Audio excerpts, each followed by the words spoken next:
Hi, this is Matt Scher with the InSoFast product development team, and we're excited to share our latest innovation, the X-Bracket System. We're redefining what continuous insulation can achieve: stronger performance, smarter moisture management, and simpler installation. It's a breakthrough to help builders deliver healthier, more efficient homes, and we're proud to bring it into the spray foam industry. The X-Bracket is a polymer bracket that provides a low conductivity thermal break to eliminate thermal bridging and achieve full insulation performance.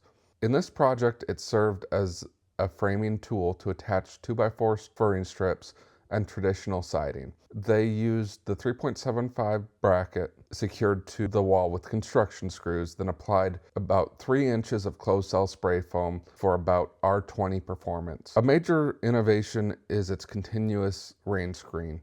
The air gap between the finished siding and the insulation channels moisture out of the wall while allowing upward airflow for rapid drying. This ventilation path extends from the base of the wall to the ridge of the roof for full drainage and airflow. With no thermal bridging, the home receives higher R values and true continuous insulation. After insulation, they installed hardy lap siding and stucco over a stucco board that was attached to the furring strips. This was a monopoly framed home without overhangs, and spray foam provided the air, vapor, water, and thermal control layers all in one step. The X-Bracket system shows how a small component can transform the entire building envelope. With improved thermal performance, built-in ventilation, and effective drainage, it delivers the continuous insulation spray foam installers have been waiting for and raises the standard for high-performance building.